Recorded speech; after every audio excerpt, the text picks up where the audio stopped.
Hello, everybody, and welcome to another episode of... Actually, you know what, Murray? Right off the bat, we just have to say we really don't know what we're talking about. Really, Start right there. we just don't know what we're talking about. It's funny.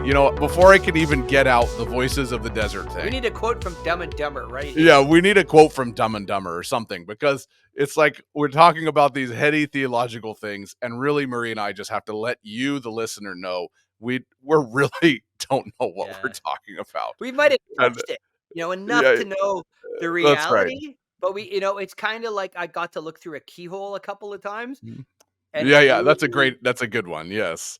That's right. We got to look through a keyhole. So this is the asterisk before we've even done the introduction, everybody. Yeah, let's do it that right? way. It's Because it'll be so different. People will go, "Wow, that's different." It'll catch them. Yeah. This is the recording right now. So Murray thinks that we're not actually. He's that like, was sneaky. it's very sneaky. That's Did right. I say something yes. about Dumb and Dumber? I think I did. Yes. That is. Well, we'll be Dumb and Dumber. There was a sequel and then a threequel. Yeah, there was There was a third one. Yes. Yeah. So everybody, hey, thanks for joining us. Welcome to Voices from the Desert. The podcast of two guys who know nothing. That's right. Actually, there's this in great comparison to the vastness of the Godhead. Exactly. Yes. There's a great story in the Desert Fathers where Anthony is asking his disciples about a particular passage in Scripture, and he goes down the line. What does this one mean? What does it mean? What does it mean? What does it mean? All the disciples are giving their profound, lofty interpretation. And he goes, "Yeah, you don't have it yet." Yeah, and he gets, "You don't have it. You don't have it. You don't have it. No." And then he gets to, it's either Pullman or Pombo. It's one of the guys who became a great leader after Anthony, and he says, "What does this passage mean?" And the Pullman or Pombo, whichever one it is, says, "I don't know." And Anthony goes, "You have begun to interpret the Scriptures." Yes. Right. Yeah, so that's our disclaimer. Yeah. People are like, "What?" Like, but I've got a doctorate degree. What do you mean? Yes, yeah. But well, that's the crazy. You have a master's degree, right? That's the crazy thing about today is it's like we want to pretend that we are experts and know everything. I was listening to a guy talk, it was a brief clip, and it was a really fascinating concept because he was saying, like, if I was to ask you, if every single belief that you have is true, you would probably say, "Oh, I don't know." You'd be really hard pressed to say everything I believe is true. You would probably go, there's probably things I believe that aren't true. Right? I mean, we all discover that, right? But then if I was to, you have discovered that. Yeah, but then if I was to ask you about each one of your beliefs, you would say, "Well, yeah, that's true. I believe that's true. Yeah, I believe that's true. Yeah, I believe that's true." So if I ask you about the generalness of all of your beliefs, you would admit probably some of them aren't true. But if I ask you about every one of your specific beliefs, you would say, "Well, no, that one's true." So where are you going to admit that one's not true? It was That's tough. It was a really fascinating thought experiment, right? Because today in contemporary Christianity, we've got a lot of people claiming to be experts on the Bible. We have a lot of people claiming to be experts on theology. But when we look at the history of it, we have a lot of people claiming, I don't actually know enough to even be an expert on this topic. And they became the experts that everybody went to. So who was it? One of the Desert Fathers, he's getting ready to go. He's going to pass on. God's told him the date. And his disciples, they're all getting ready. And he goes, "Bring me the communion elements. I want to repent." And they go, "Father, you have no more need to repent. You're almost home." He goes, "I have not yet begun to repent." That's right. Yeah, that's right. Yeah, I think it might have been Pombo. Yeah, maybe that's why it was one of those. Yeah. No, I know which one you're talking about. Yeah. And or there's another one it might have been Bishoy. Anyway, it is. I have not even. But some of them would say things like, "I have not even begun to start to pray." Yes. At the end of their life. That's a common refrain in the contemplative literature, especially in the Desert Fathers and the Desert Mothers. And we live in an age today where we're trying to convince everybody we know everything. But the earliest Christians were trying to convince everybody, well, actually, we don't know, and we're trying to figure and work this out. We're on And the way. And why, everybody, yeah, why Christianity was originally called the way? Because it was that's right. considered a, a a journey of becoming, a journey of change, a journey of we with unveiled faces behold his glory. Yeah. And the church had terms for this. Yeah. Not to say, okay, well, let me actually Purgation, clarify. illumination, It does. deification. Yeah, it does. Let's clarify a little bit, because when we get down to some of the great arguments of the theological controversies of the early church, right? Cyril of Alexandria is not admitting to Nestorius that he doesn't know Yes. the That's hypostatic why there union. are councils. That's why there's councils. He's not admitting it, and neither is Nestorius. They're just arguing back and forth. So when you see the argument in the that led to the Council of Chalcedon, not that they were dead by the time the Council of Chalcedon came, but they were the catalysts for that argument, right? They are these guys are two guys who we want to pretend Cyril of Alexandria, because he's a saint. We want to pretend that he's humble and he's great and everything. But man, the guy comes across as pretty pridefully arrogant. And Yes. so does Nestorius, right? They just took issue with each other's language. So we're not saying that every one of these figures in church history were like, I'm humble and I don't know. But there's some incredible refrains there that we find in church history where that's the demarcation of spiritual maturity, is not a claim to have all knowledge, versus today where people claim PhD and masters and all this makes us, we know all the stuff about scripture. So I've anyway, written the book on it. yes, I And have written the everyone, book it's on it. it's quite interesting. Like with scholasticism that came out of the Catholic Church in like 1000s, 1100s, you have this really big argument developing between the Catholic and the Orthodox. You can look this up online, between Barlaam and Palamas. Yeah, I'd like to hear a Catholic's view of this, actually. But Barlaam was saying God is unknowable. You can't know him. What you're yeah, calling the grace or presence of God is not God. It's an emanation from God, because you can't know God, because and so the Orthodox guys would say, or would say, well, no, I mean, you put a sword into fire, the sword doesn't become fire, but it takes on the characteristics of fire. It yeah, glows, it gets warm, there's heat, and the presence of God. It is the presence of God, and it affects us, right? And yeah, and these guys we're talking about as charismatics, they fought the way for us. yeah, I think we forget we're talking about very charismatic people, but they're saying this God is reality is inside of God. yes, God is not outside of reality looking at it. I mean, you'll see these icons of the Virgin Mary with Jesus in her womb, and then the universe inside Jesus. yeah, And then that's you got to right. figure out what that means, right? It's like, oh You my know, goodness, there's how Augustine does the had brain know that? Augustine had this concept, and I'll probably butcher it a little bit, but I'm pretty sure it was in his Confessions.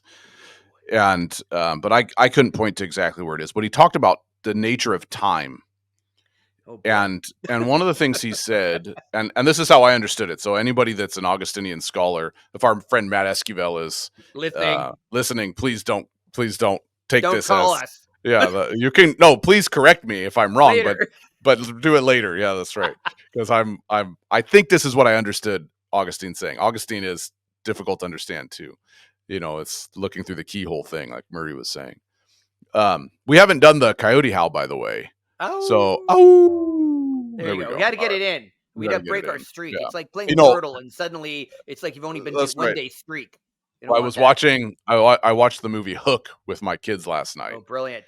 Right, Yeah. brilliant movie. So now they're Robin Williams characterizes Peter Pan when he can finally crow with the rest of the lost kids, right? The Yes. bangarang and cuckoo is like our howl. So that's what I've been doing with the kids now. Anyway, Augustine, time. He talks about how um, what marks the passage of time is not time itself, but is conscious awareness of time passing. And so he says a Interesting. tree isn't aware that time has passed. To a tree, every moment is just present. There's no memory, right? And you could even make the case for some of the higher forms of consciousness in the animal kingdom aren't really aware that time has passed. You're like, we have a chocolate lab. Our chocolate lab lives in the moment. our chocolate lab may have learned certain lessons, but that's only because the body of the lab has been trained. And he's not thinking back over his vast resources of memory and thinking to the time that thing happened 5 years ago or 2 years ago. He's only 2 years old, Mm. right? He's not consciously aware of time passing. He's always present in the moment. He just knows what he needs, his appetite, right? Like this is the peacock in the background, by the way, No, for it's the anybody. sheep. Oh, the sheep Everyone, in the I have background. a rescued lamb. He was rejected by his mom, and so before he joins the tribe, he has to be fixed, and he's got to get his vaccines, and he has to be bottle fed. So Oh, right. he believes he kind of seems to know the passage of time because in 25 minutes he's like, "You better give me that bottle." Right. That's what he's mad about. Yeah. That's right. But again, he's not he is aware of his need for food, right? He's presently aware that he needs something to eat and wants something to eat. So he's living in the present. So even as we go on the scale of consciousness, right? Yeah. Oh, for sure. Animals don't really live in the past; they live in the present.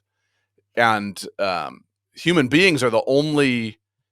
I mean, if you really like, show me another animal Well, that has a depth of conscious awareness that humanity does, and an awareness of history and memory as humanity does, and outside of maybe an alien civilization that we don't know about yeah, yet. we don't. Yeah, right. And so Augustine's point was that time is only perceived as passing because we're aware of previous moments. Oh, very Okay. interesting. Right. And so I'm pretty sure what he's extrapolating on is that time only quote unquote passes because creation resides within God, who is consciously aware. Oh, wow. Okay, So, that hurts the brain. okay. So I'm pretty sure that's what Augustine's trying to work out in his confessions, later in his confessions. Now, an Augustinian scholar might be able to correct me on that, or maybe I'm making a couple conclusions about his observations on the nature of time. But time is not. So his point, I think his point is that time isn't an entity imposing its will on creation. It's the byproduct of God's conscious awareness of creation and the movements of creation because creation exists within him. Wow. Okay, so that's something that'll get people thinking. Well, I'll throw out Is one too, if just because on podcasts you can do this. Yeah. Well, time seems to exert itself upon us, and his point is, well, not really. It's quite fascinating because my brain, I'm trying to pull back which book I read this in now, which is horrible that I can't. But maybe it was Steve Stewart's new book on the mystical. Oh, Yes, it was Christ, go back. which is So for amazing. everybody, call back. Go. I think I knocked my microphone, so I hope everything's still working. Can you hear me? Yeah, I can hear you. Okay, So okay, you can hear me. So yeah, we're good. call back to the interviews we did with Steve Stewart a couple weeks ago. You can Yes, go back, look at those. there's a quote in his book, brilliant book. It's just coming out, everybody. You can look it up. Really worth your time, and very much in line with what we're talking about. But he quotes this one guy, one theologian, who says he thinks, and he's got some.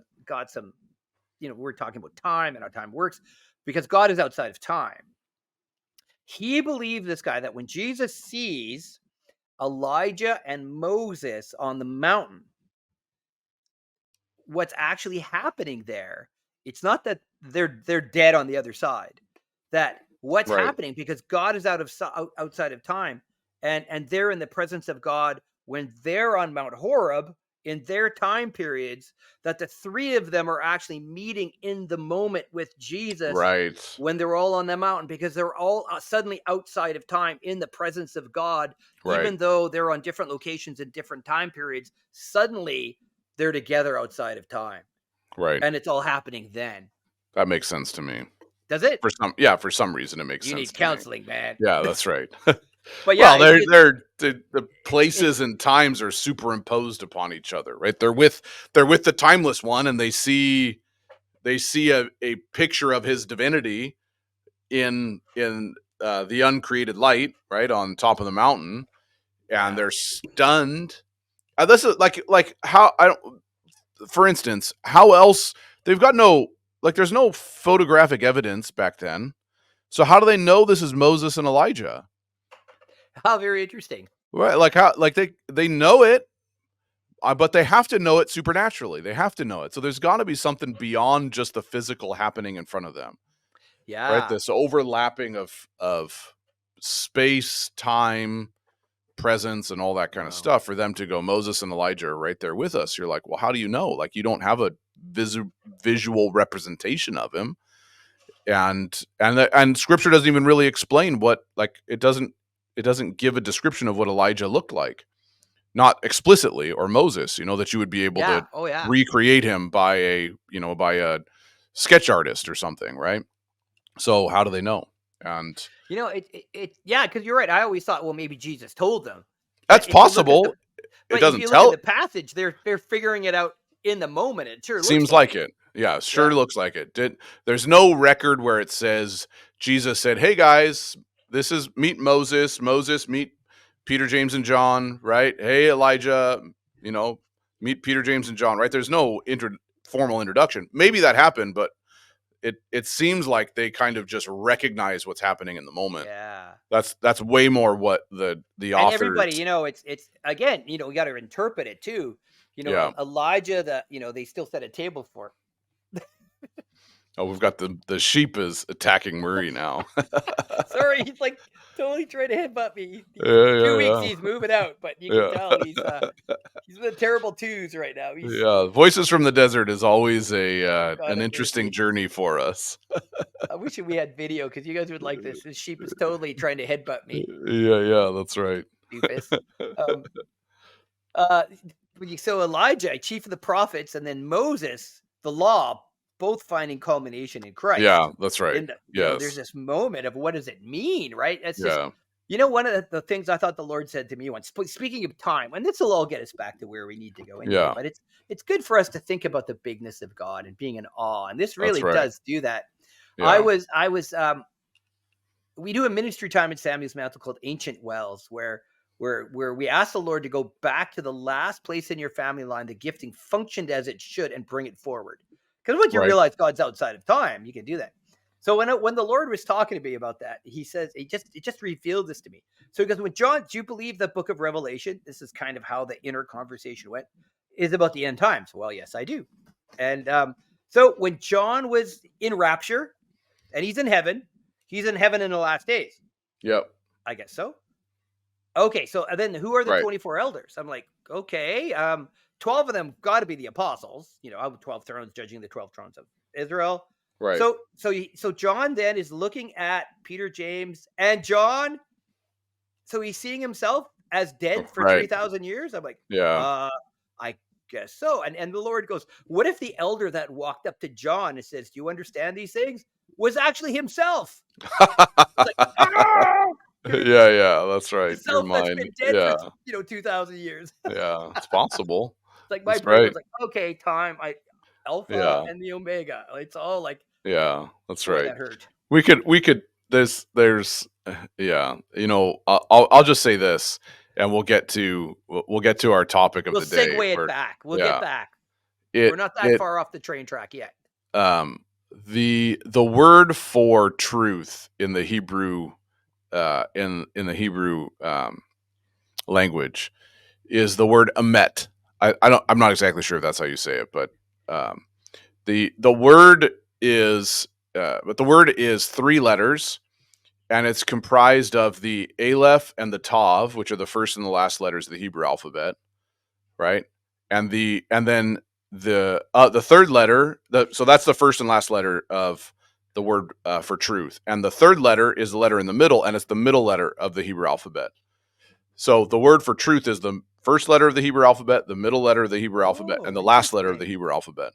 And truth was seen as all encompassing. And Jesus being, so when he says, I'm the Alpha and the Omega, right? I'm the Aleph and the Tav. I'm the way, the truth, and the life. Wow, that's I cool. I am all of reality, all of time, and everything summed up into one being is essentially what the some of the mystics would have said Jesus was Wow. implying there.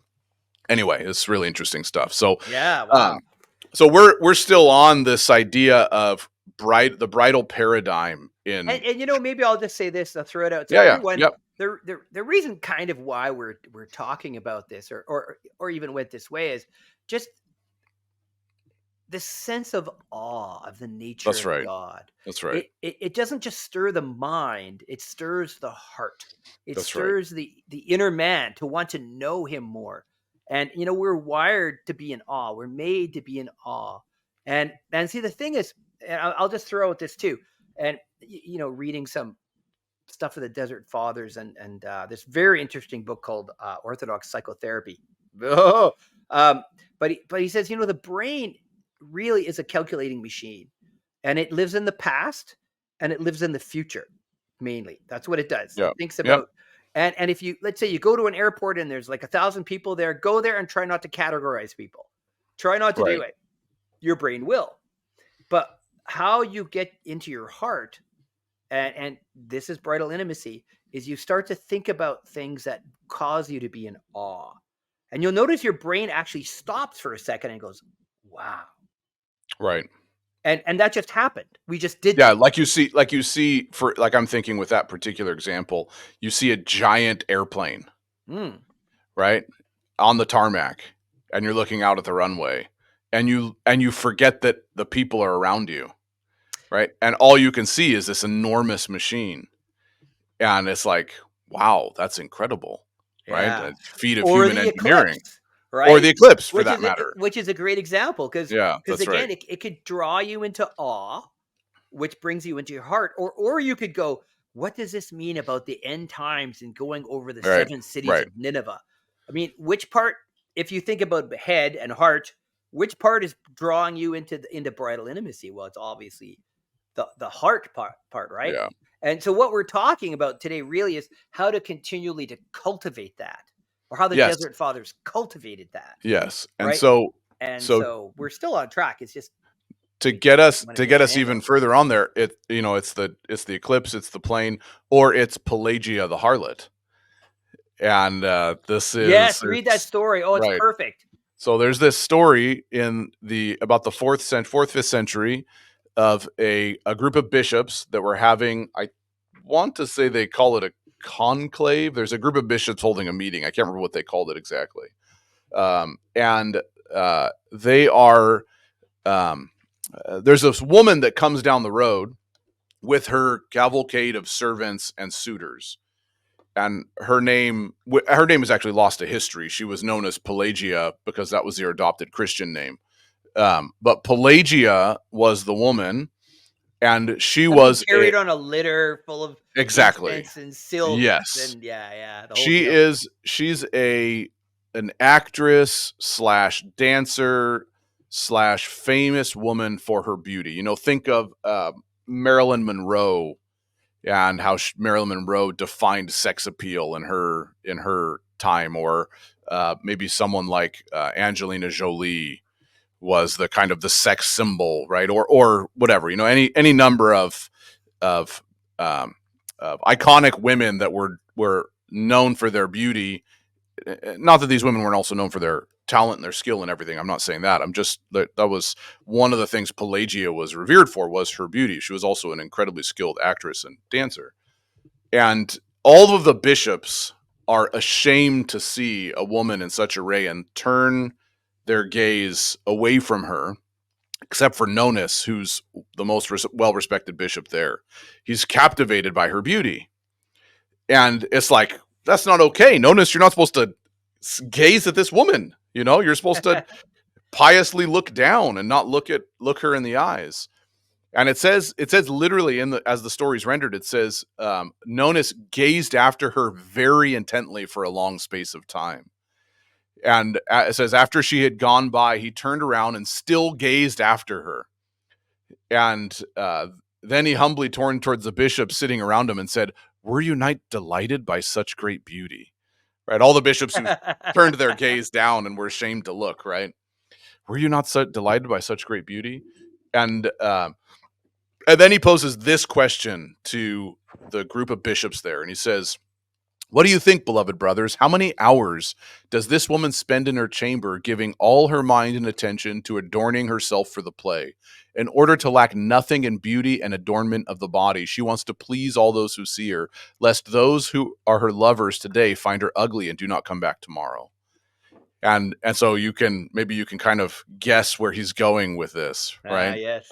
And then he says this: "Here we are, who have an almighty Father in heaven, offering us heavenly gifts and rewards, our immortal bridegroom who promises good things to his watchmen, things that cannot be valued, which eye has not seen, nor ear has heard, nor has it entered into the heart of man to know what God has prepared for those who love him." What else can I say? When we have such promises, when we're going to see the great and glorious face of our bridegroom, which has a beauty beyond compare, upon which the cherubim do not even dare to Wow. gaze. Why do we not adorn ourselves and wash the dirt from our unhappy souls? Why do we let ourselves lie so neglected? Wow. Beautiful, beautiful, beautiful. And I love the story of Nonnus, right? And so as the story goes of Pelagius, Pelagius actually has a an encounter with the Holy Spirit, and encounter being our charismatic language. He has an encounter with the Holy Spirit. Bishop has a dream. Bishop Nonnus has a dream about her coming into the church so that he doesn't reject her when she comes. And she does. She comes And just she like does. that. She comes just like the dream. Actually, as a dream, a dove comes in covered in soot, kind of Yes. dirty and everything. And yeah, but he knows, but he just needs the dove just needs to be washed off. And so he commits Pelagia to the care of some of the virgins and the widows. And then Pelagia actually flees the city and ends up adopting she becomes known as Pelagius in when she lives as a desert hermit in a cell where she doesn't entertain visitors outside of, they have to stand outside of the door.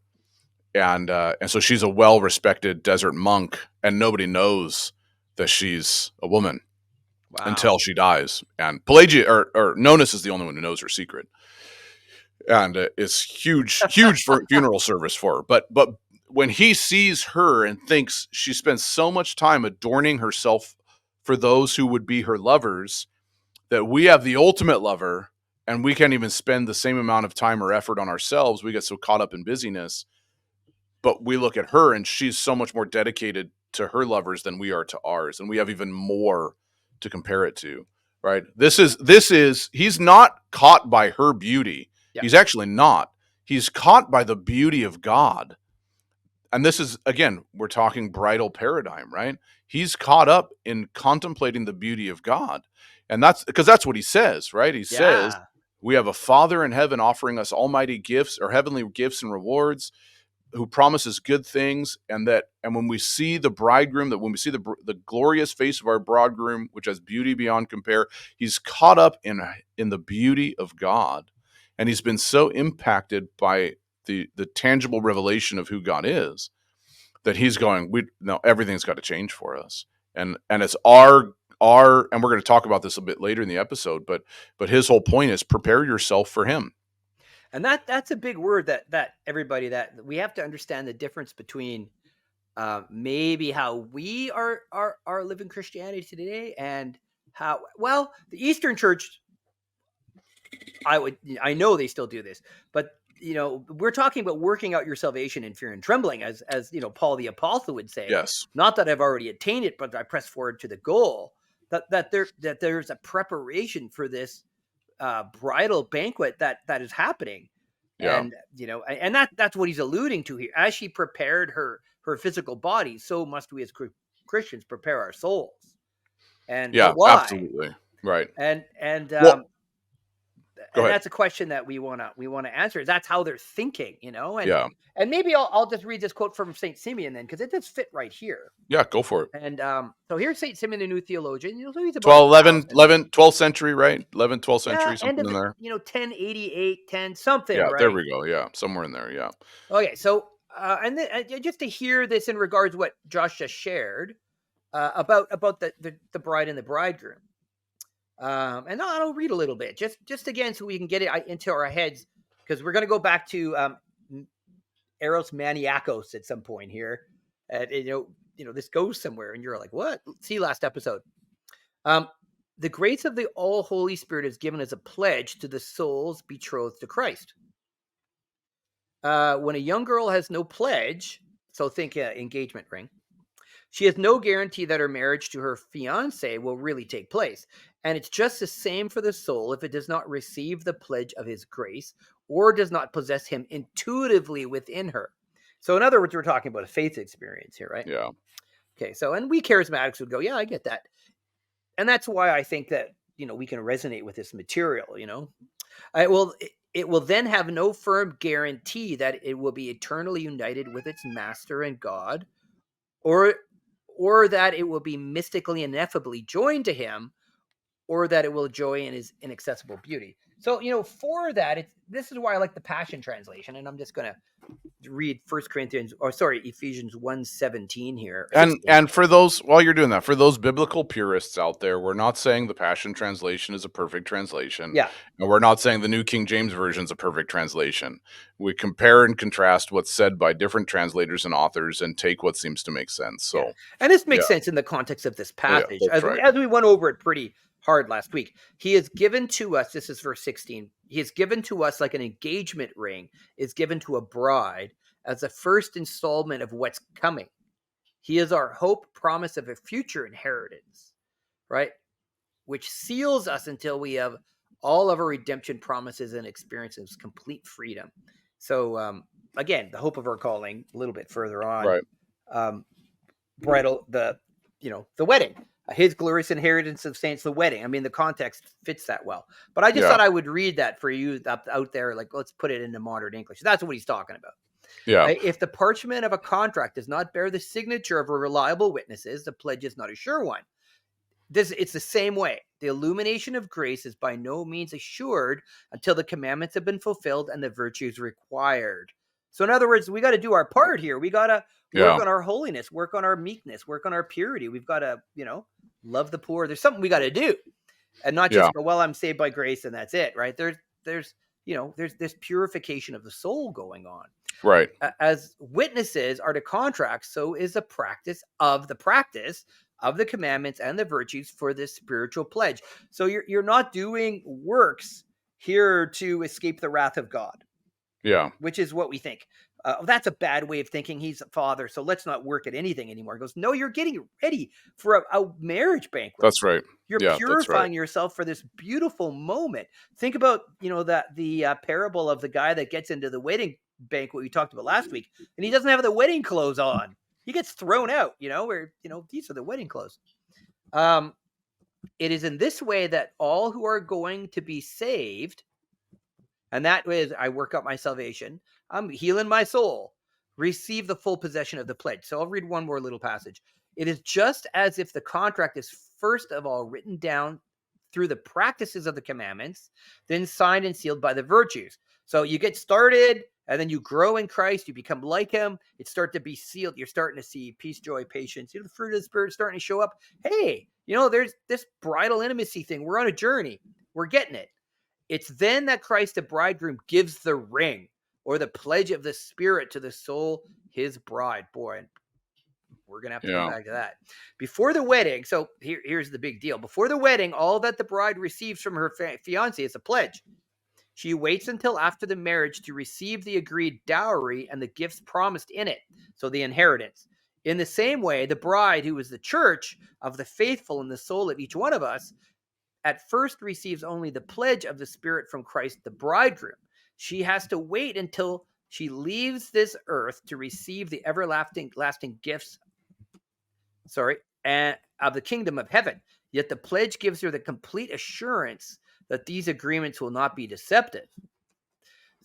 And so, in other words, there's this journey of becoming, and it goes on and on a little bit here. Yeah. But this journey of how they're looking at Christianity is, why are they praying? Why are they fasting? Why are they doing the seasons of the church? Why Lent?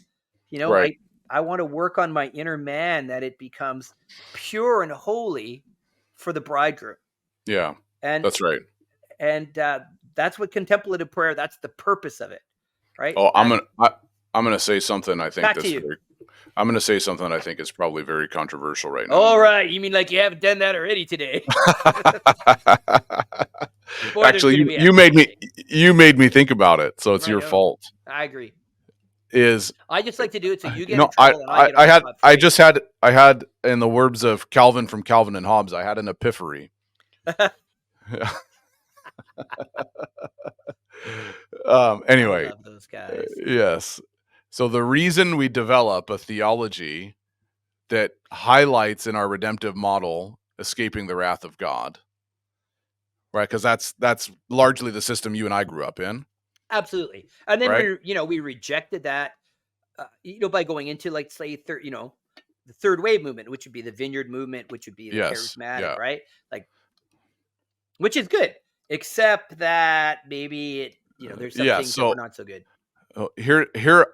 this is I'm hypothesizing something. Ah, The reason we developed that theology in terms of let's say the Western church in general, the reason that theology has been developed, the redemptive model is escaping the wrath of God. Penal substitutionary atonement, right, is what we would kind of call it oh in that boy, sense, here we go. right? Is because we have a system of thought. Oh man, I can tell this is going to. We have a system of thought developed by people who never encountered the love of God. Well, there you go. Orphans. Okay, well, they're orphans, right? And so our system was escaping the wrath rather than encountering the love. And by encountering the love, we escape the wrath. We're not denying the fact that God has a bone to pick with humanity based on what humanity has done. Maybe that's bad language for it, but you understand what I'm saying. We're not I do. denying that we're not denying that there's an element of God that is holy and reverential, and that there's anger, that any of those kind of um, personalized forms could take, right? I mean, the scriptures talk about God being angry at certain things. Hmm. And so we're not saying that's not there, but if you haven't encountered the love of God in a direct and experiential way, and that hasn't permeated your being, right? How else can John say perfect love has cast out all fear? There's no more fear in love, because love includes the idea of punishment. He sets the stage for the culmination of the spiritual life being perfect love. And in fact, you could say, I had this thought today as I was reading the scriptures um, that Christ in his willingness, like when Peter says, "I will die for you," right? Yeah. And Christ says, "Well, actually, you're going to deny me three times." What Peter was willing to die for wasn't actually for Christ; it was for himself. Peter was willing to die for himself because this is why I think that, Mm. because when he stands in front of the rabble rousers that come to the Garden of Gethsemane to take Jesus, and he pulls his sword out and cuts someone's ear off, is because he's willing to die in a blaze of glory in that moment, right? But that's about him. That's not about Jesus. Yeah. Jesus proved that the content of his being was pure love right until the end, Yeah. right? And Peter wasn't willing to die for love. He was willing to die for himself, but he wasn't willing to die for love and set himself down. And so he didn't actually know the content of his heart until Christ convicted him in that moment. And so pure love is seen right there. Why do we keep going back to models of wrath? I don't get it. Why do we keep going back to models of Well, fear and anger? I I don't get think it. let's talk about this because I think it fits this thing about the bridal paradigm, but It does. It but part of does. it is, I think, me and Father Mike had a lot of talks about this early on, and and is that we tend to read Jesus, in some ways through the lens of the Old Testament. And that's what the Pharisees were doing, right? That we were looking through at Jesus through a judicial paradigm Right. rather than a hospital, a medical paradigm. Right. And so, when the Pharisees say that Jesus goes, look at him, he's eating with sinners and tax collectors. Why are they so mad at him? Because he's breaking the law, which Right. everybody, Yeah. Jesus sure like to heal on the Sabbath. If you look how many times he does it, he's Right. picking a fight. But Jesus goes, it's not the sick that it's not the healthy that need a doctor, it's the sick. Jesus goes, your paradigm here is wrong. This is a sickness. This mankind is, and we are, right? But see, the thing is, how does that sickness manifest itself in regards to the holiness of God? you Yeah. know and so we like to think, well, it means that God's a judge and he's going to kill us, instead of Right. like, well, okay, think of it like this, and maybe we shared this a little bit with Father Mike just briefly, but I'll do it again. Okay, so think about love and perfect love casting out fear.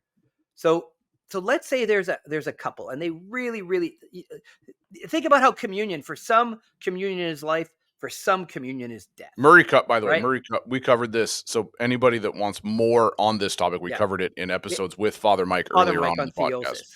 Yeah. So you Really can look worth back at those. listening to that Yeah, right for sure. here after what we're talking about. Yeah. And so it's interesting. So let's just think about love here. What does love do? How does Paul go from I'm equal to the most eminent apostles, till I'm the chief of sinners? I mean, at the end of his life, what's going on there? And still talking about I want to pursue Christ and know him, and so you think about these two people. They love each other. They're cuddly. They're touchy feely. Always want to be together. They always want to hold hands.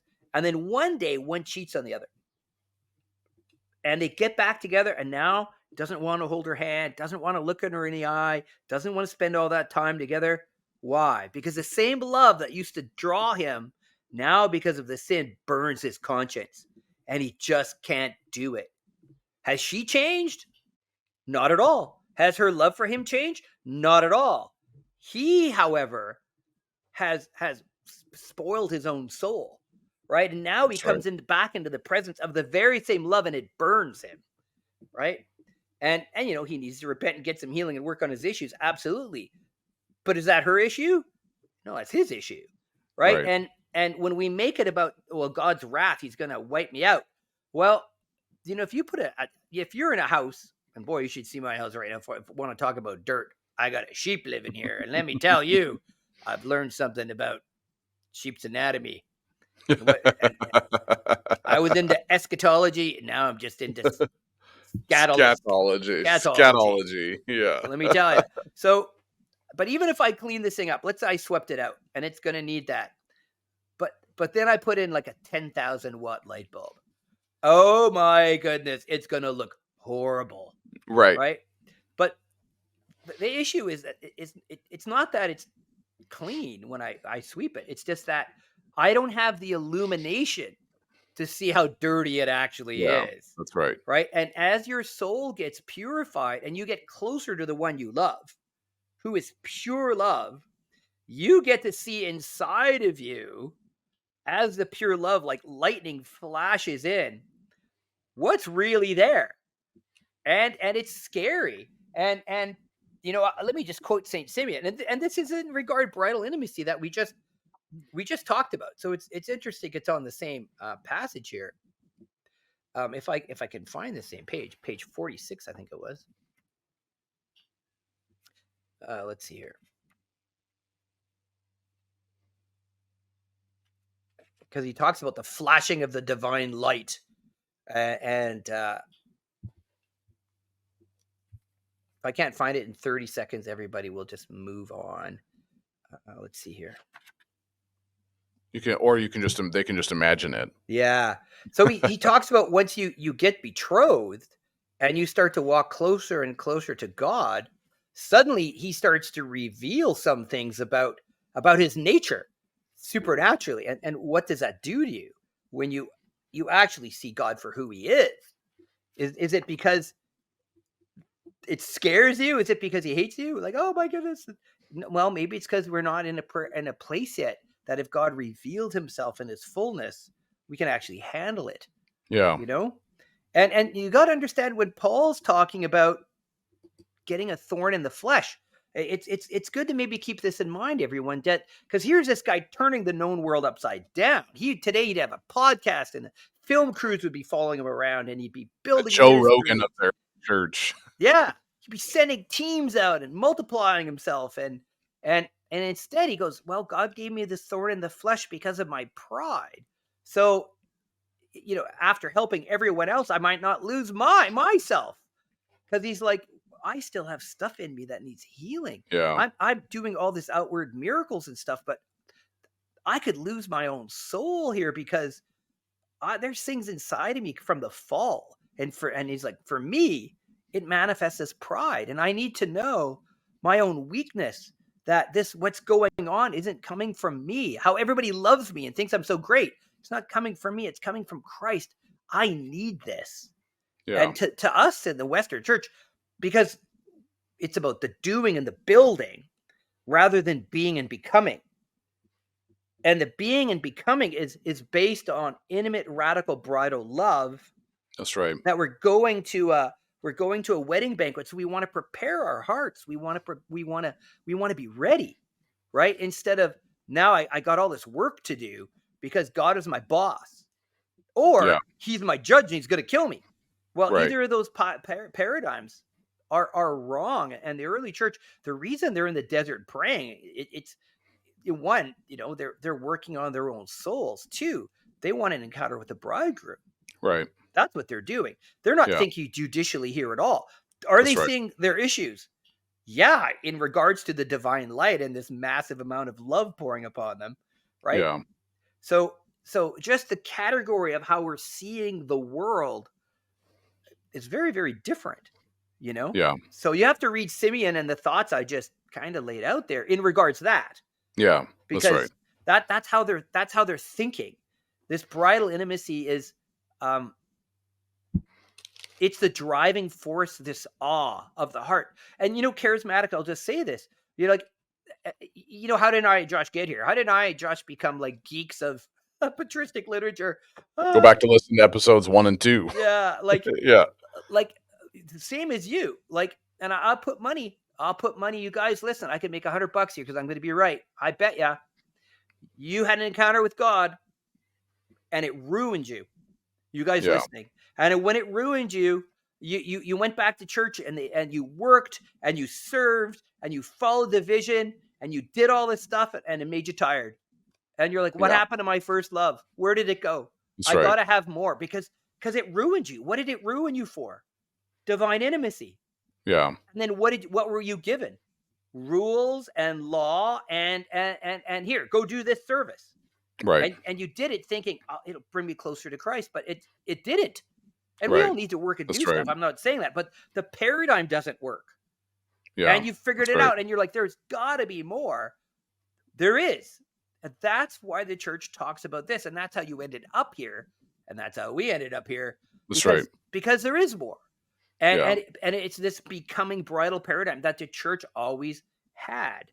But Yeah. when it gets hijacked, this bridal paradigm, to be a servant where you just work for the master, right? The master does say, enter into the joy of your master, because it should bring you into deeper intimacy. So we're not saying, if you love, you want to give it away. It should be a byproduct, but you don't serve to earn love, right?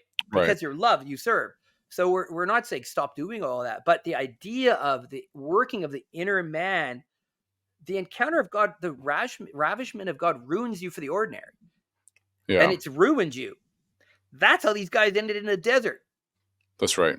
And you know why? Because the church of its time had become corrupt, and it was suddenly cool to be a Christian. And these people were like, this can't be all there is. And off they went into the desert. And the church right now, I think in the charismatic movement, is feeling that with all that, Yeah. all the corruption going on, all the stuff happening, people, what's the word, whatever they're, Deconstruction. Yeah. deconstructionism. They're like, I'm just so passionate. What do I do? That's Yeah. why they did it right there. Right. But this is what we're talking about, is what they discovered. Yeah. That's right. That's right. Yeah. Yeah. I mean, there's just there's so much we could unpack in there. I Let's do know, this. like we've got like Yeah, 5-10 more episodes just on that. I But the know. Seriously. paradigm is important as we talk about it, that you're realizing as you're listening, that if you're interpreting through your Western Christian lens and going, oh, I get it, that's not the right lens, Yeah. right? Let's, This is the lens, but you're on the path. If these things are yeah. happening to you, Yeah. this is kind of where you're going to end up. And we'll talk about, well, how do you do it?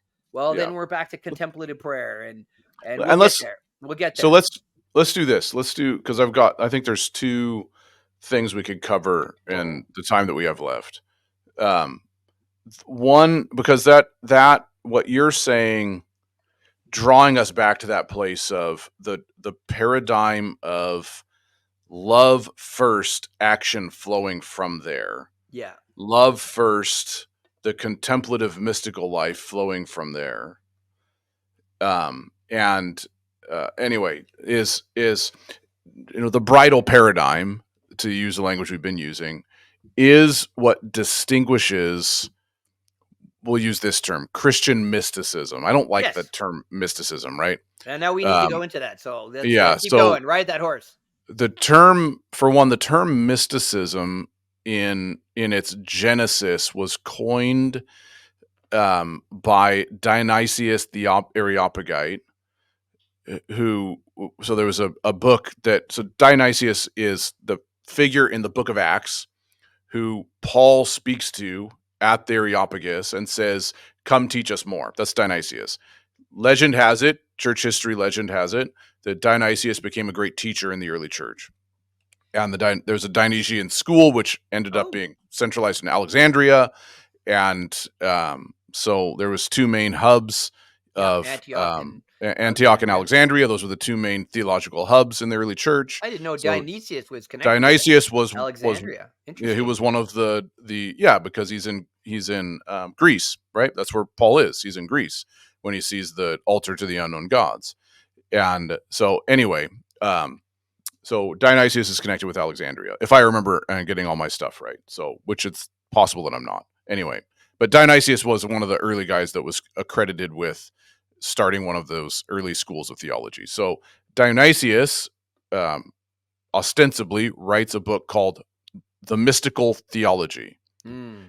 and that book was written most likely in the 5th century by a person writing under the pseudonym Dionysius of Pseudo Alexandria, Dionysius. pseudo Dionysius of Alexandria. Although people have made the case that it actually is Dionysius, and when you look at it, you can make the case that it was Dionysius. You can Hmm. make the case that it wasn't. Whatever. So Dionysius wrote about divine mysticism, or mystical theology is the book. It's like 6 chapters. It's super short. You can read it if you want. But the word mysticism or mystical simply meant being concerned about the mystery of a thing. Hmm. So it was called mystagogy, right? Theology, mystagogy, the knowledge of the mystery of God. And the idea in mystical theology and Dionysius's work, and you can see this in 2 works that follow that, were the Divine Names and the Celestial Hierarchy, is that the path to knowledge to God is to acknowledge all the things that he is not. And once you start stripping all of the things that God is not, you start to clarify who he is. That's kind of the idea. And so Apathetic and capaphatic. yeah, they're called technical terms, apophatic and I always get cataphatic it mixed up, though. I theology. think that we're talking apophatic. Apophatic is the removal of something. Apophatic, removing a pathos, Got it. There you go. right? So everybody So just throw those words out. If you type them in yeah, later on, if you'll you get can type lots them of in later stuff. on. Yeah, that's right. So that's where the idea of mysticism comes from, is the mystery of God. Now, mysticism today has taken on the connotation of weird experiences, esoteric moments, divine visions, dreams, all these kind of things, but that's not really what the word mysticism means and what we mean when we say Christian And what the mysticism or church mysticism. would like everyone, just in regards, there's a really great little series called on mysticism called by Bishop Irenee Steenberg, where he'll go over this. It's brilliant. It's super good. I listen to it like once every 6 months. Yeah, And Bishop Irenee Steenberg on mysticism, and it'd be worth your time, because yeah, you want to for get sure. into their heads. This is a way to do There's it. there's a series of books you can pick up also by Bernard McGinn, who has worked through the history of Christian mysticism Oh, too, and nice. given some good context for that as well. So there's lots of resources there. So when we say mysticism, we're talking about the study of the mystery of God and the experience of the mystery of God. That's what we mean. The in the Spanish mystics used a word that would more aptly be translated as the contemplatives, Ah, those that contemplate the nature of God. And so that's probably a better term to use, right? So all of this to say that when we're talking about the bridal paradigm as the thrust of what Christian mysticism is all about, which is an encounter with something that impresses itself so divinely upon you that you can't help but be changed, which is the story of Nonnus. I've caught a vision of the heavenly beauty. That heavenly beauty in Christian mysticism is localized in a person, which is Jesus. We see the divine figure completely represented as who God is, and the greatest expression of love is his willingness to die for all of humanity.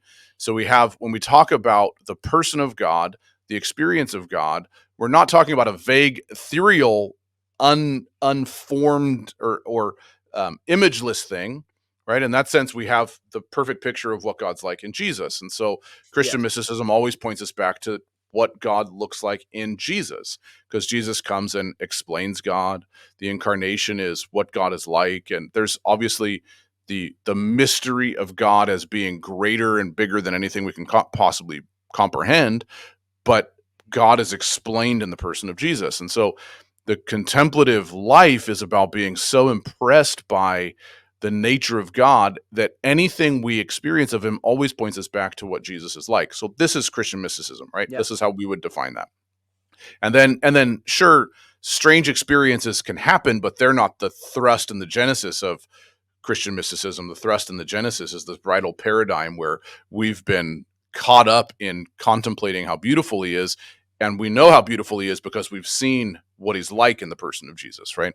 So this is and so there's in the early 1900s there was a lot of talk about syncretizing. Well, what are the similarities in Christianity and Hinduism and Sikhism and Buddhism, and all these paths just lead to the same place, and so let's find all the ways that they're the same, right? And this was syncretistic. The word is syncretism. It was the study of how all major religions lead to the same place, and it's realistically it's completely stupid, um, Yes. because once you start investigating the differences are so stark. They you can use the same word. For instance, the Buddhist. Like I was just looking up some of the Buddhist prayers and reading them to Murray. The Buddhist would use the word peace, and the Christian would use the word peace in their fill me with peace, right? Would be a prayer that I could say and a Buddhist mantra that a Buddhist could chant. And we would mean wildly different things. We would mean wildly different things in the origin of the phrase. We would mean wildly different things in the practice of the phrase. And we would mean wildly different things in the outworking of the phrase. And so what we want to say is this whole concept of the bridal paradigm is really what distinguishes Christian spirituality, Christian mysticism from Eastern spirituality and Eastern mysticism. This is really the thing that differentiates it. Yes. And I'm going to read a quote for you, and this is pointing back to the practice in the Hindu religion, which I think they're up to about 3 million gods in the Hindu Oh my religion now. goodness. It might even be more than that. And this is from a Orthodox archbishop named contemporary guy. He's still writing, Archbishop Chrysostom, and he said this in his book, Themes in Patristic Psychology. He does not become, meaning he being the individual human, man or woman. He does not become in the primitive image of the ancient Upanishads.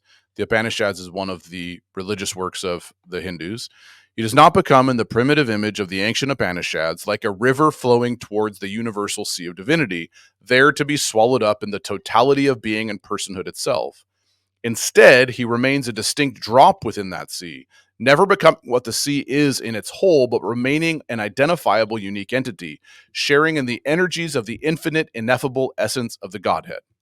Okay, so the difference between, and this is where we need to, I feel like we need to clarify this, the difference between Eastern mysticism and Christian mysticism, to use those terms, Yeah. is that in Eastern mysticism, the goal is the emptying of the self and the becoming of divine nothing, encountering the divine nothing and losing yourself, because yourself is all the things that you don't want to be anymore. And in Christian mysticism, the goal in emptying yourself is to encounter something that is very real, tangible, and definable. And it's indefinable, but definable. It's indefinable, but that thing defined itself in the person of Jesus. Hmm. And so this is a big difference. So when you look at some of the say the Hindu prayers versus the Christian prayers, we have a very definitive beginning point and an ending point in the Christian. We're looking towards the person of God. We're looking at being filled with the person of God. And so my path is not emptiness for emptiness sake, which is what you find in Buddhist practices. If I am emptied, then I will find peace because I will no longer have the chaos because I've been emptied, right? And I could pull up a prayer for you in the Buddhist Litany for Peace. As we're together praying for peace, let us be truly with each other. Let us pay attention to our breathing. Let us be relaxed in our bodies and our minds. Let us be at peace with our bodies and minds. Let us return to ourselves and become wholly ourselves. Let us maintain a half smile on our faces. Let us be aware of the source of our being, common to us all and to all living things. So the point, the whole point, I think I knocked the microphone again. Can you hear me? Yeah. Yeah, I'm good. Good. The whole point to be back in a place of peace is to be present with yourself, empty of all of your chaos. In Christianity, to be at a place of peace is to be present with yourself, empty of your chaos. Yes, we could say that, but the emptiness of chaos doesn't generate peace in the Christian mind. The emptiness of chaos generates space for God to come in his peace and grant peace to the individual. And so peace is a tangible thing you experience. It's actually an energy of God that you come into and participate with, and you become peaceful because you're participating in an energy that already exists outside of you. So the word grace, everybody, in Greek is the word energia, where we get the word energy from, right? So yeah, the divine energy of God, grace. Yes. And so yeah, be still and what? Just be still? No, be still and know that I am Be still and God. know. Yes. So So there's a vast chasm between the two. oh yeah. And so, for instance, another distinction would be in the Baha'i faith, which is another the Baha'i faith. I just having problems with my mic here. You're In the just Baha'i mashing faith, it. You're getting wound up. another Eastern mystical, another place where Eastern mysticism would draw. And what we're really talking about is New Age contemplative practices and things like that, because people get really wound up about talking about Christian mysticism and contemplative prayer. So look at the Baha'i faith. The Baha'i faith is going to say, look, we have a divine word, and Christians, you have a divine word. But the divine word in the Baha'i faith is a ethereal substance. The divine word in the Christian faith it's a logos. It's a It's person. it's a personal thought that has rational comprehension, that has expression that's absolutely definitive and known. And this is what in fact, this is what the early Christians were arguing about with the Greek philosophers. When you get into Origen and Tertullian, is about the nature of the divine word. The divine word is not a ethereal expression. The divine word is a personal expression with personhood that's definitive, not kind of an absolute infinity of personhood, but an absolutely defined person in the person of Jesus. And so all of this just goes to show you that when we start investigating the differences, and I'm not trying to criticize anybody that wants to practice Hinduism or anything like that. Is I'm just saying, don't call them the same thing, and don't get confused when we talk about them and say, well, they're talking about contemplative prayer. They must be talking, that's just New Age mysticism. No, actually, it's not. It's very different. Maybe how other people talk about it, it's the same. But how we're talking about it, we're making a very big distinction between the two. Because the way we see it, there is a massive distinction, a gulf between the two, a chasm that can't be crossed. And it's because of a personal love relationship. So let me read a little bit out of this. Just that's you'll like this. So everybody, this is a good. If you're interested in this, there's a great book called The Mountain of Silence by Kyriakos C. Markides. And so he was It's barely by him, though. It's really just Maximus talking, Father Maximus talking. Yeah. But if you want to kind of jump into a modern, I mean, you're not going to necessarily agree with everything in here, but it'll give you the framework. So I'm just going to read you a couple pages, but a little bit of this and that in regards to this, just to sum this up. How does this fit with divine eros? this divine love. Um, so I'll read you a little bit just to modernize all this. Uh, the spiritual methodology developed by the saints, Father Maximus explains, aims at offering us the possibility of the direct vision of God. So, what did the Desert Father said? A theologian is to be a theologian is one who prays, and one who prays is a theologian.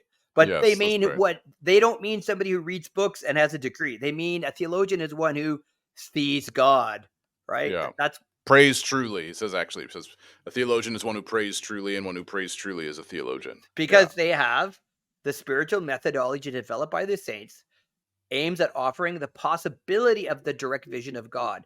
When that happens, as I've said many times, it is no longer a matter of belief in the existence of God, but a direct recognition of the eternal and unbroken relationship that exists between gods and humanity. And of course, the essence of that relationship, he says, is love, which first emanates from God to humans and then from humans to God.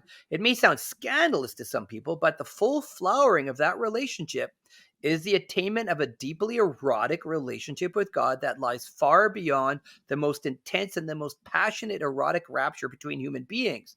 That state of ecstasy is what St. Maximus, the confessor, called the eros maniacos. Do you Which know we what talked I'm about last speaking week of? too. Father Maximus asked and turned towards me with a quizzical look on my face. I'm afraid I don't, I said softly. Having been blessed only with the experience of human eros, I could not possibly fathom what eros maniacos might feel like. I could only imagine such a state intellectually. I could accept, for example, that all erotic relationships at all levels of intensity uh, form um, the sublime and the absolute love of God. It is like the sun emanating its rays. Human eros is the experience of the rays. Eros maniacus must be the entrance into the sun itself. Good example. Um, and so, I mean, this is kind of what they're talking about here. That we're going for a relationship with a person that's very deep, intimate. And so, I'm going to read you one more little piece here. And we'll wrap up with that little piece Yeah. there. Once the gifts of the grace are bestowed upon a person through faith, then theosis is the next and final destination of the soul's journey. So this is, again, it's like we're peering through a keyhole, talking about things we've maybe glimpsed that keep us hungry, keep us going. But boy, it's, oh God have mercy for me even to even talk about it. This stage is beyond all stages and defies all human understanding. According to the tradition of the holy elders and the Christianity in general, the individual soul does not lose its uniqueness upon its return to God. So again, the very big difference between Buddhism and Hinduism and Christianity. It does not merge. It does not merge with God in such a way that its autonomy is compromised or destroyed. The prodigal son does not lose his identity upon his return to the palace. On the contrary, he carries along with him into his new deified state the accumulated experience of his worldly sojourn. This particular point may be one of the key differences between spirituality of the Christian elders and some Buddhist beliefs concerning the final destination of the human soul. From the perspective of Christian elders, what is annihilated through catharsis, fasting and prayer, is Right. not the inner self-awareness, the I-ness, but the sum total of egotistical passions, That's lust, right. pride, anger, gluttony, add your list that obstruct our vision of God. These things obstruct our vision. Blessed are the pure in heart, for they shall see God. Saint Seraphim of Seraph may be in a state of oneness with God, but he still remains autonomous within that oneness as a self-aware soul. As Saint Seraphim serving God's plan. So here's a guy that would see the divine light, Seraphim. In saying that, one needs to be reminded that the best of all wisdom traditions, we're becoming one with Christ. So, in spite of these inherent limitations in understanding, theosis and spiritual great saints, contemporary theologians, try to convey to us the most feeble glimpse of this ultimate mystery of human destiny. The divinization of the individual is the supreme gift of grace in the Holy Spirit, wrote a contemporary Greek theologian. Um, these theosized human beings undergo changes not only in mind and soul, but also in body. Um, and they were talking about these guys that pray. It's that individuals forget ordinary bodily needs as food and sleep, since they don't have the physical urges. They're in this connection. We're talking about way beyond our understanding here. Such persons no longer are even confined to the physical laws of ordinary humans. Their souls have tasted the depths of divine eros and the sweetness of mental gifts, and therefore it cannot rest on what it has so far achieved, proceeds to further heavenly realms. Wow. And one last thought. Finally, the teaching of the holy elders about theosis has its social dimension. Theosis must not be seen within the context of personal egocentric Yeah. joy. It is often stressed by holy elders that the theosized individual, even though he's attained perfection with God, they're serving and now they're doing stuff and they're giving it away and it flows out of them and they pray for the world and because they can't keep the love in them. I just quoted that part, That's right. but the point is that when you're what you're experiencing is this hunger for more of God. I remember when Gregory Palamas, who was fighting with Barlaam that God could be known, and Barlaam was like, "No, you can't know God on this earth." And he's saying, "No, that this grace, this presence of God, is God." On his deathbed, John Chrysostom appeared to him in a dream. So he's 300s and Palamas is 1450s, 30s probably, and he says to him, to the heights, meaning, son, you haven't experienced yet. Yeah, And that's I'm right. pretty sure C.S. Lewis gets his thought out of the Chronicles of Narnia as one who loved the Desert Fathers. Further in and higher up, as their children That's are right. running through Narnia, further in and higher up. Yeah, And, we're talking about the divine goal, but the divine goal is what? It's a person, that's right. Jesus Christ. It's a Yeah, that's right. relationship. Jesus Christ. I want to be a pure, spotless bride. Why? Because of Jesus Christ. Not That's that right. I've already attained it, but I press on to the higher goal, as Paul says, to know him, Him. Jesus Yeah. Christ. Not it. And Not that's nothingness. Him. why this whole talk about of this divine marriage and the ring, setting, as Saint Simeon said earlier, it's preparing us for something greater, That's and right. to realize that Christianity goes, yeah, there is something greater. How do you do it? Blessed are the pure in heart, for they shall see God. But it's not like, okay, now I better live under the law. That's not what they're talking about. Right. They're talking about being zealous for a person. That's right. It's And the not like we need question, a diet plan to lose weight. Okay, now I'm going right. to start my new diet plan because That's right. it doesn't work that way. It's this journey of becoming, but it has to be based on a loving personal relationship, and that's the point of contemplative prayer. Everybody, right there. Yeah. That's the point of fasting. Is for the body not to rule your soul. It's for your spirit and hunger for God to rule your soul. Which is going to do it? Your desire on the Yeah. way home to stop at McDonald's, or your hunger for God to pursue Him? Where are That's we right. living out of? And contemplative prayer, in its essence, is to pursue Christ. That's right. Anyway, Well, there you go. and that and as far as how you do it, Murray just kind of alluded to, it's about the journey. Well, one of the things that we're going to pick up on next week is the we'll say the schema of what it looks like to style your life in a way that pursues that. Yeah, And because so they're doing, they're doing stuff. there are practices. There are Yeah. practices, right? Father But Mike always likes to say, because you got to partner with grace. So, yeah, and this is another place the modern church kind of falls down. Well, once I'm saved, that's it, right, But it's kind of, Father Mike would say, you have to partner with grace. It's like if the sun is shining outside, you want to get a suntan, you got to go outside, right. So So the question of how we do that how do you do it? is our next episode. Yeah, hopefully, probably Yeah. not one either. Hopefully. Well, yeah, hopefully multiples. So with that said, Murray, let's draw this one to a close. It's been wonderful spending time with you.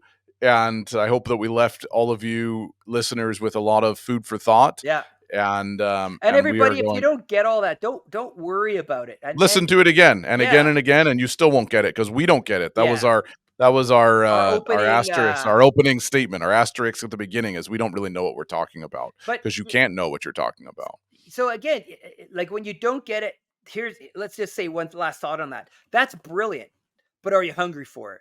Yeah, there you go. Because if you're Yeah. hungry for it, you're living out of your inner man. But if you need to know it in your head right away, I think we'll close with Ephesians 3. Paul's in prison, people are freaking out, and he says, I pray God would strengthen you in the inner man, the part of you that's hungry right now, so that you would know how high and wide, so Christ may live in your heart by faith. So we'll talk about that. To know how high and wide and long and deep is the love of Christ that surpasses gnosis, head knowledge, that you may be filled to all the fullness of God. Human understanding does not necessarily get you full to the fullness of God. Walking in love and hungry gets you to the fullness of God. And so if that's what you're experiencing right now, enjoy it. Don't go, I don't understand it. That's okay. Yeah, that's right. It'll come in time. That's right. That's the Lord's job. Yeah. But realize, boy, there's a part of me that wants to pursue. Stoke that fire. That's right. There you go. And then we'll talk about how to do that next week. Yeah, we'll talk about that next week. Yeah. Well, everybody, thanks for coming along and tuning in. And Murray, thanks for spending time. It's been awesome. And until next week, we will see you later. Bless you, everybody. Thanks for letting us live in your brains. Yes. Bye.